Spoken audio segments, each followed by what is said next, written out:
Agora, criança, quando faz birra, muitas vezes não é sem motivo não, sabia?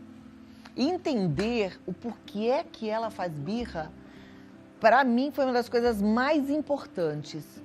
Porque a nossa conduta em relação a qualquer criança em birra ou emburrada é outra.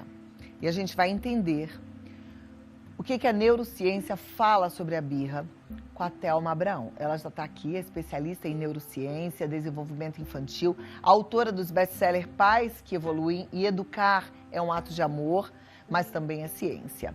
Seja bem-vinda, Thelma, querida. Muito bom te receber. Prazer é todo meu. Obrigada. Muito bom poder falar sobre esse assunto. Porque se tem alguma coisa que dói meu coração é ver uma criança fazendo birra, e aí eu que já sei o que é aquela birra, e o pai embirrado 3 vezes mais. Pois é, né? Exatamente isso. E é realmente desesperador quando a gente começa a compreender o comportamento infantil, porque a gente sabe que a criança não está fazendo aquilo, né, de propósito, para atacar os pais, como muitas vezes eles interpretam, né? Pois é, tem motivo, e a neurociência explica. Tem motivo. Com certeza. Bom, o que acontece é que a gente nasce com um cérebro imaturo, já começa por aí, né? E ninguém nos ensinou isso lá no passado. Então, muitos pais acreditam que a criança nasce pensando que ela sabe o que ela está fazendo. Mas eu já falei, não, né? Essa criança já entendeu. Não, ela ainda não entendeu. Ela ainda não tem capacidade cognitiva de compreender. Então, a gente nasce com um cérebro imaturo e o córtex pré-frontal totalmente imaturo, né? A gente não consegue raciocinar, pensar, prever as consequências das nossas atitudes. E a gente também não consegue lidar com as emoções. Por exemplo, um adulto está com raiva, você consegue se controlar. Você consegue pensar, nossa, não vou gritar aqui porque não posso, né? Não vou bater nessa pessoa porque não é legal. A criança não. Ela age por impulso, né? Ela age dominada pela emoção. E quando os pais não entendem isso, eles acabam levando para o lado pessoal, acabam reagindo negativamente a esse comportamento. E aí que você falou, eles acabam fazendo uma birra pior que a do filho, né? Uhum. E aí vira aquela loucura, né? É. Aí a criança grita e o pai grita junto, aí fica aquela casa de louco. E no final não tem solução, porque não é assim que a gente contém um filho, acolhe um filho e ensina ele a lidar com as emoções dele. Na verdade eu falo que a gente tem que ser conseguir manter, né, a regulação emocional. O que é autorregulação? É quando a gente consegue usar a nossa razão para lidar com o que a gente sente. O adulto já tem essa capacidade, a criança não. Então é como se o adulto tivesse que ser o cérebro dessa criança. Eu que vou ter que me manter calma para poder corregular com ela. Esse mecanismo se chama corregulação. É um adulto calmo ajudar uma criança a lidar com o que ela sente. Então, normalmente quando uma criança está fazendo uma birra, não adianta querer conversar com ela ou explicar o que está errado, porque ela não vai ouvir. Você já viu quando a gente está com raiva? A gente que é adulta com raiva, a gente escuta o que os outros estão falando? Não. Tem que esperar a raiva passar.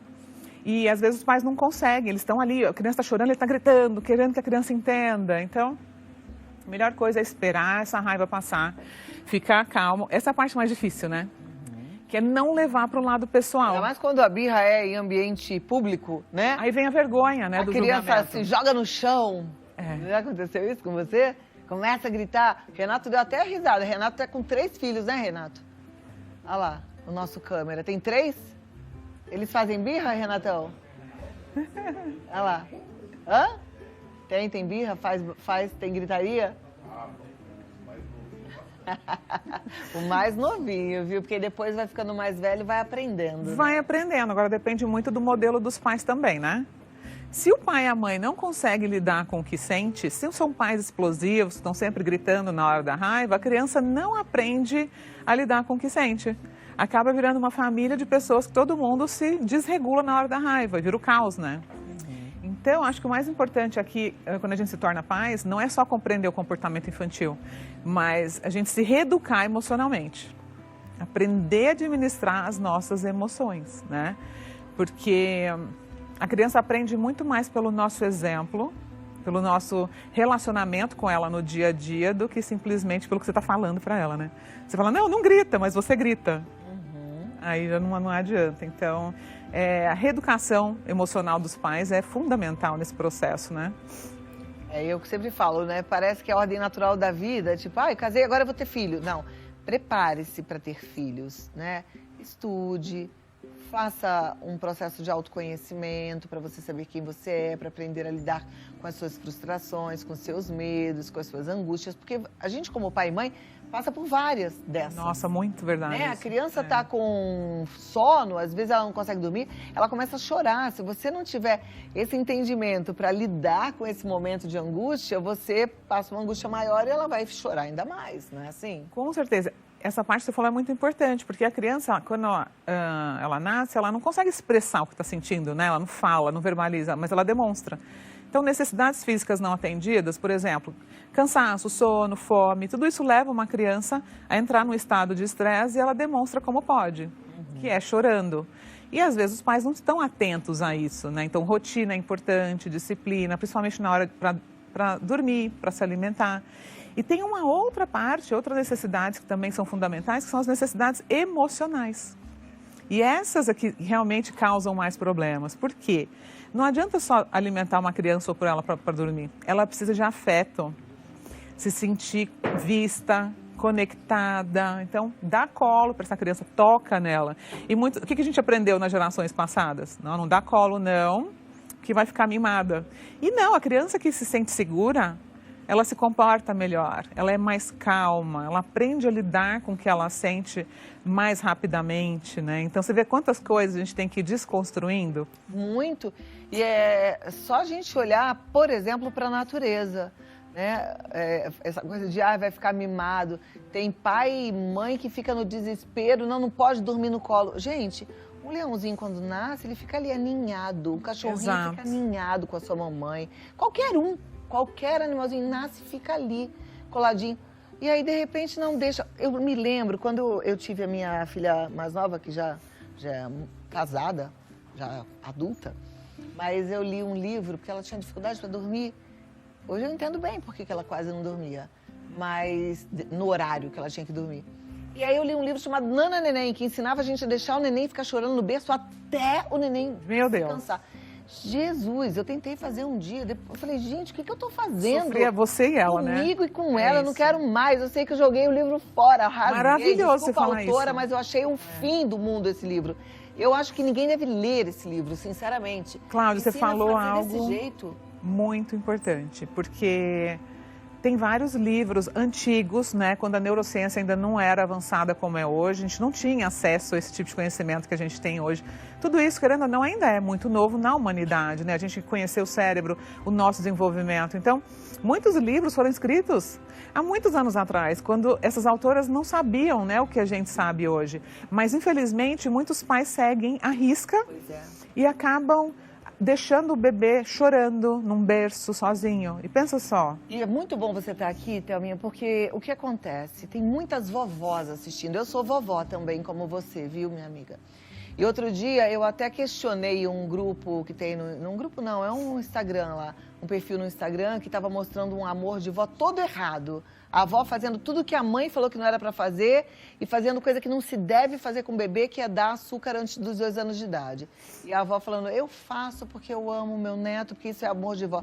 Amor de vó é aquela que estuda para saber como é que estão as coisas, aquela que vai fundo, entender por que mudou tudo. Não é aquela que fala assim, no meu tempo deixava chorando e é assim que vai ser. Não, vai estudar, vai. A gente tem que se reconstruir, reaprender, gente. Pois é. Parabéns, Cláudia, por você falar isso, porque eu tenho várias avós que me seguem, que leem os meus livros, estudam e falam, olha, eu errei muito com os meus filhos, mas com os meus netos eu estou tendo a oportunidade de experimentar de uma outra forma. E é tão legal a gente poder evoluir, né? Sabe que com o neto eu tenho uma sensação muito gostosa que é assim, quando a gente é mãe, para mim vem muito essa imagem. A gente faz igual quando a gente está na sala de aula com aquele professor que fala um monte de coisa e a gente precisa anotar tudo, mas muito rápido. A gente faz tudo... Aí chega em casa, a gente pega o caderno do capricho e passa limpo. Sim. Então, ser mãe é escrever do jeito que dá. E ser vó é passar a limpo, sabe? Que delícia. Eu tô passando a limpo. Amei. Eu me sinto fazendo isso, porque aí é com muito mais calma, é com muito mais cuidado e é com informação.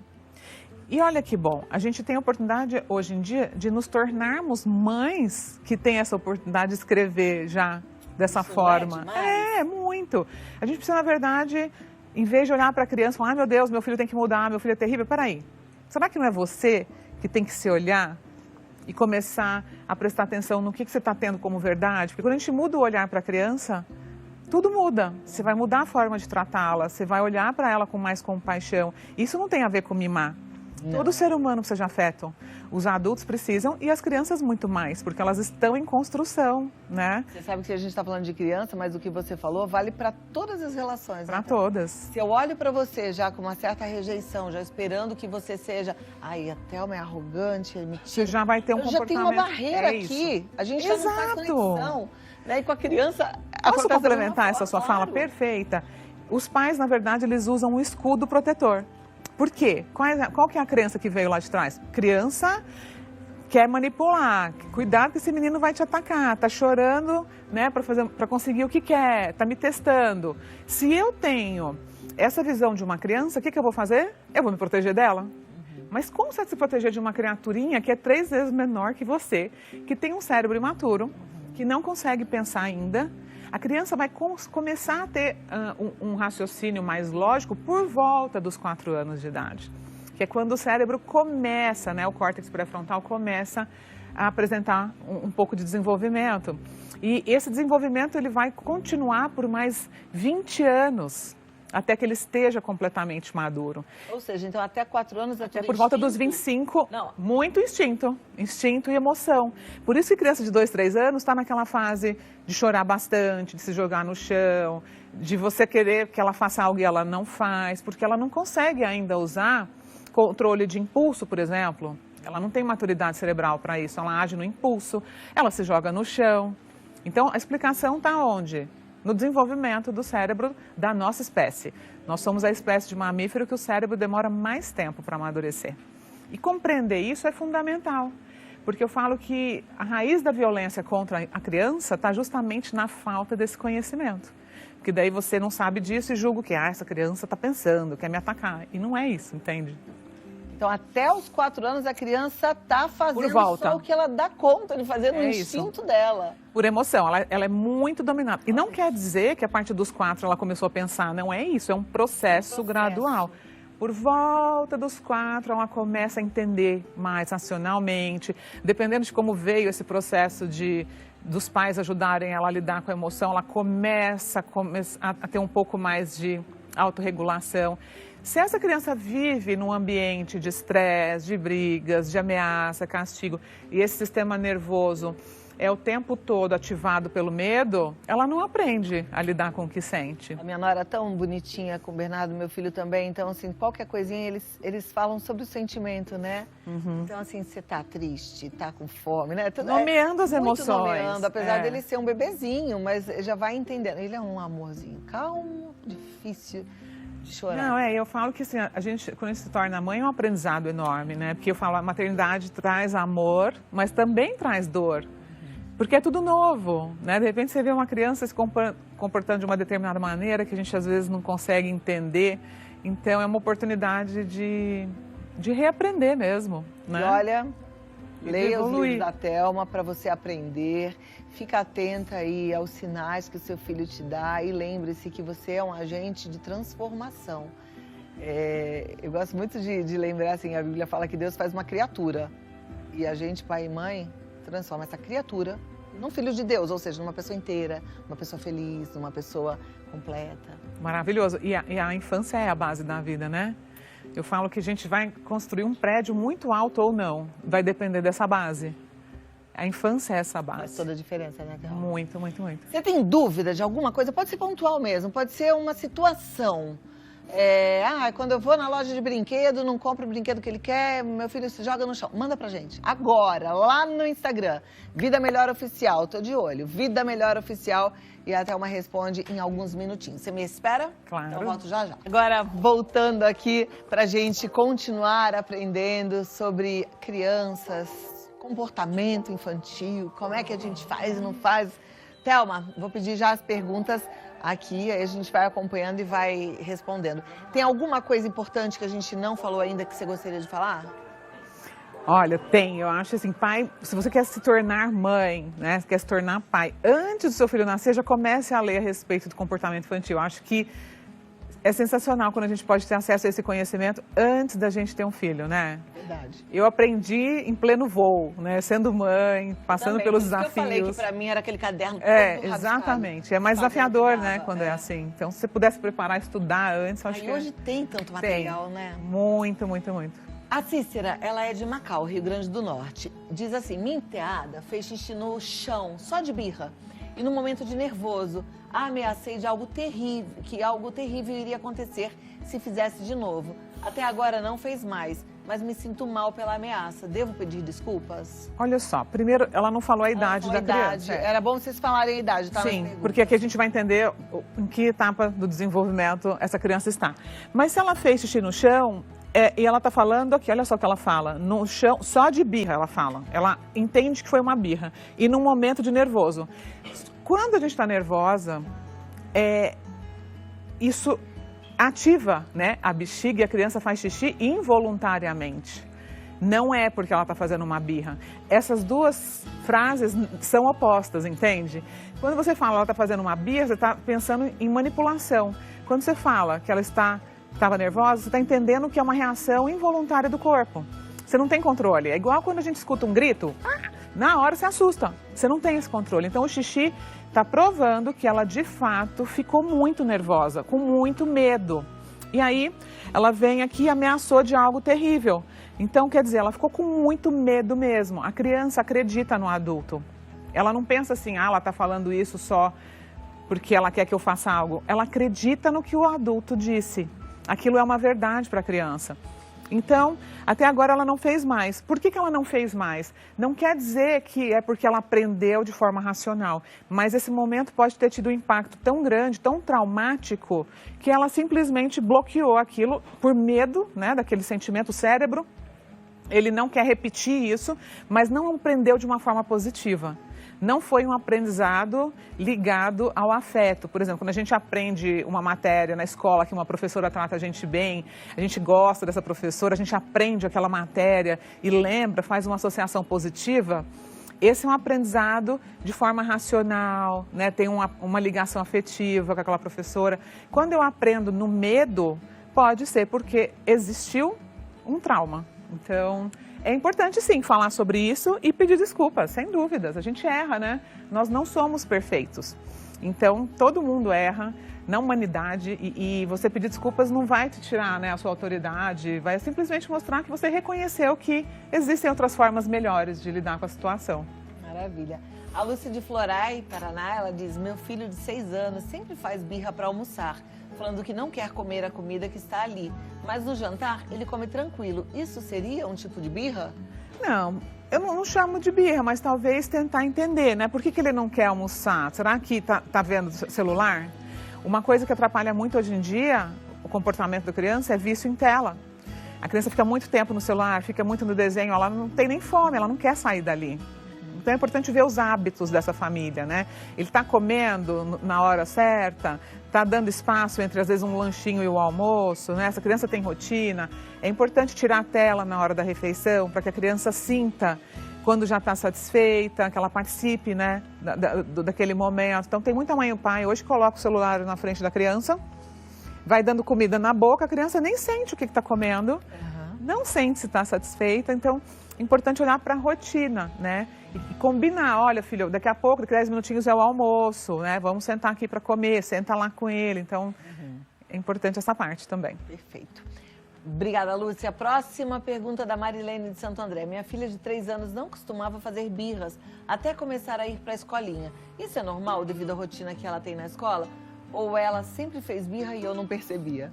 Bom, eu não tenho como afirmar, né, se ela fazia birra ou não. Mas é importante entender que tem crianças que, quando vão para a escola, elas passam por um período maior de adaptação. Depende muito do relacionamento que ela tem lá com o professor, com essa pessoa que está cuidando dela.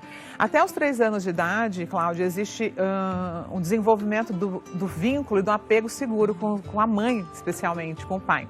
Então, quando essa criança é tirada desse ambiente para entrar num ambiente novo, ela pode se sentir insegura. E aí ela chora mais, ela mostra isso através do comportamento. Então, uma boa forma de lidar com essa transição que ela está vivendo agora é deixar ela mais segura emocionalmente. Talvez dedicar um pouco mais de tempo para estar junto com ela, conversar mais, brincar mais, estar emocionalmente presente, até mesmo antes de ir para a escola, para a criança começar a se sentir segura. Tipo, vou para a escola, mas eu volto, né?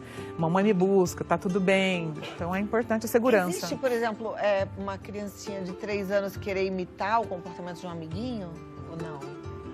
As crianças, elas aprendem assim, né? Uma imita a outra por repetição, então ela pode fazer isso, mas você fala tipo de... assim, dela ir para a escola e ver uma criança fazendo uma birra, por exemplo, coisa que ela nunca tinha visto. Aí ela viu uma amiguinha que se joga no chão, grita e não quer fazer aquela atividade. Aí ela olha e repete? Não, sim, ela pode. A criança é totalmente influenciada pelo ambiente, entende? Então ela está aprendendo por repetição. Na escola ela pode, inclusive, aprender coisas que o pai e mãe não fazem em casa, aprendeu com o amiguinho, ela repete. Mas ela não repete de forma consciente, ela repete porque ela está espelhando aquele comportamento.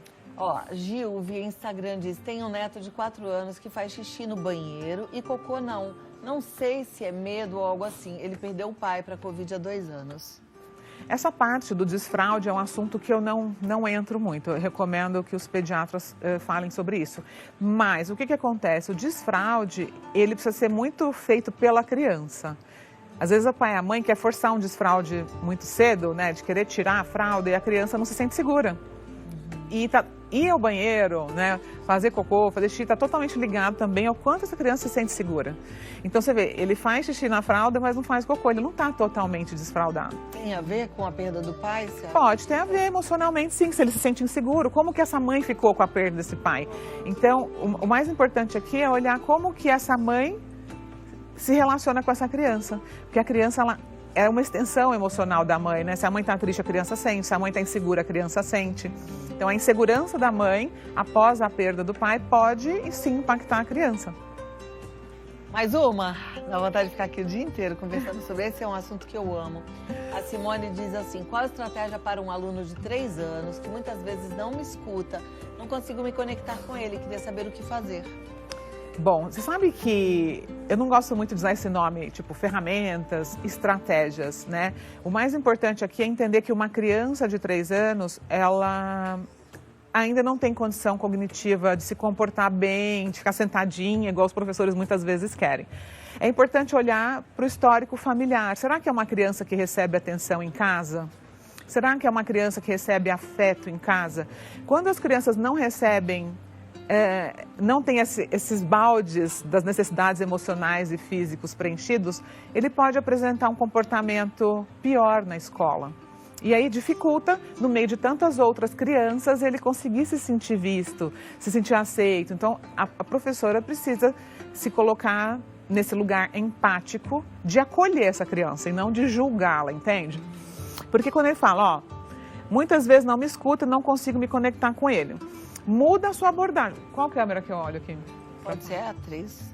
Essa. Então, é importante você, de repente, mudar a sua forma de abordá-lo, né? Em vez de repreender, de tentar direcionar, se conecta, veja o que ele gosta, agacha na altura dos olhos, conversa com ele, né? Ele gosta de desenhar, dá mais desenho para ele, porque a criança que se sente vista, compreendida, o comportamento dela é positivamente impactado, né? Perfeito. Thelma Abrão, especialista em neurociência e desenvolvimento infantil, tá no thelma.abraão, entra lá no Instagram, já segue. E no Face é Pais que Evoluem, tá? E tem um canal no YouTube também, que é o Thelma Abraão. Tenho certeza que você vai gostar, você que tem filhos vá, você que tem netos, você que vai ser vovó, você que vai virar mamãe. Obrigada. Tá certo? Obrigada, querida. Foi um prazer te ver. Agradeço também. Até a próxima. Até a próxima. E a gente segue. Ai, como é bom aprender. Gente, é a melhor coisa da vida, né? Eu acho uma delícia. Aprender, eu acho uma delícia. A gente continua vivo, sabe? E aí aprende para contar para as pessoas, para explicar, para viver cada vez melhor.